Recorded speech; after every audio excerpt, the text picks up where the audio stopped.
Жақсы достар, 11-ші сұрақ. Қазақстанның егеменді ел болуына мақсат етіп қойған қозғалыс дейді. Енді қозғалысты жеке-жеке талқылайық. Бұл қандай қозғалыс және ол туралы қандай мәліметтер белгілі деген секілді сұраққа жауап берейік. Алғашқы жауап бірлік. Енді егеменді ел болу деген егемендік туралы декларация қабылдауды білесіздер ме? Соны алдына мақсат етіп қойған қозғалысты тауып көрсетуіміз керек дұрыс жауап ретінде. Біріншісі бірлік дейді. Енді бірлікті негізін зерттеу қарап отырған болсақ, бірлік партиясы туралы мәліметтер шығып отыр екен. Енді осы жауап ретінде қарастырып отырмын. Бірліктің негізгі құрылу мақсаты ол саяси реформалар және қоғамды жаңартуға қарай маңызды қадамдар жасау деген негізгі идеологияны ұстаған. Яғни өздерінің әрбір облыстың қалалардан филиалдары болған екендігі туралы мәліметтер бар. Демек, егемендік емес, яғни саяси реформа және қоғам жаңартуға қарай маңызды қадам дейтін негізгі жауапты ұстанғандықтан бұны жауаптан естиміз, тастаймыз. Демек, бұның қасына енді өздеріңіз мәлімет ретінде жазып қойыңыздар. Қандай? Бірлік қозғалысы ол саяси реформаларға және қоғамды жаңартуға қарай негізделген мақсат сондай деп. Одан кейін екінші жауап желтоқсан. Енді желтоқсан қозғалысы ретінде қозғалыс емес, көтерілісті алып қарастырдым.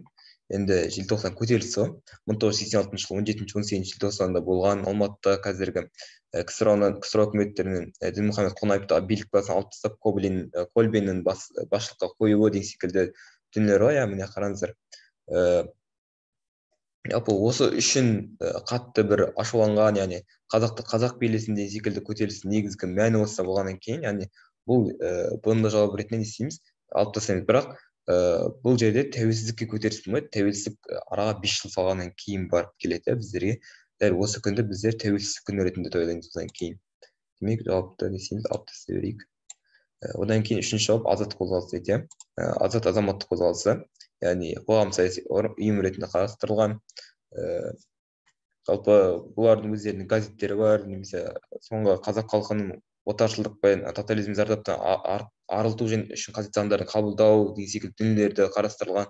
Енді осы сұраққа толықты жауап беріп қоятын міне азат қозғалысының негізгі міндеті ретінде Қазақстан азат азаматтық қозғалысының жарғысының жобасы, одан кейін Қазақстанның мемлекеттік егемендігі туралы декларация жобасы, Қазақстанның азат азаматтық қозғалысының басшы органдарын сайлау. Жалпы негізгі идеологияны Алаш партиясынан алғанда туралы ұсыныстар қарастырылған, яғни осындай Алаш идеологиясын негізгі мүдде ретінде қалыптастырған деген секілді жауап ретінде қарастырамыз. Демек, егеменді ел болу мақсат етіп қойған, яғни міндет ретінде қойған, бұл бізде азат қозғалысы екен. Жалпы енді Алаш қозғалысы туралы. Алаш қозғалысы 20-шы ғасырдың басында Ресей империясына қарсы бағытта ұлт азаттық қозғалысы ретінде қарастырылады. Енді басшылар ретінде Әлихан Бөкейханұлы, Ахмет Байтұрсынұлы, Міржақып Дулатұлы секілді ірі тұлғаларды көрсетілген. Негізгі басты мақсаттары ағартушылықпен айналысқан кісілер, қазақ елін сауаттылыққа, білімділікке шақырсақ деген идеяны ұстанған біздің ғалымдарымыз. Демек, бұл кісілер Алаш партиясы, немесе Алаш қозғалысы, олардың негізгі идеологиясы ағартушылық бағытында болады. Невада Семей. Невада Семей қозғалысы ядролық жарылысқа қарсы қозғалыс, халықаралық қозғалыс. Оның негізгі бас аяғында болатын Олжас Сүлейменовті қарастыруға болады. 1989 жылы 26 ақпанда құрылып, қазан айында ресми тіркелді. Республика халқының кеңінен қолдау тапқан қозғалыс ядролық жарылыстарға қарсы білдіріп, Қазақстан алғаш болып не істейді, ядролық қарудан бас тартады. Яғни Семей ядролық полигонды ядролық сынақтарды тоқтатуға қол жеткізеді жетістік ретінде.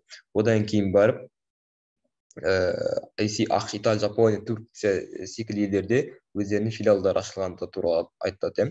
Біріккен ұлттар ұйымының 53-ші сессиясында Қазақстанда Семей өңірі адамдардың денсаулығын, экологиялық сауықтыру және экономикасын дамыту маңындағы ынтымақтастыққа үйлесімділік қарарын қабылдады. Яғни бұдан кейін қарайтын болсаңыздар, дүниежүзі тарихында болады тоже.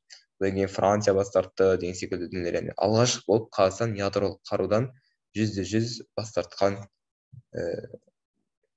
тартқанын айтады. Енді Невада Семей дейміз, яғни бұл не? Ядролық қаруларға қарсы қозғалыс. Мен жауап ретінде азатты қалдырамыз.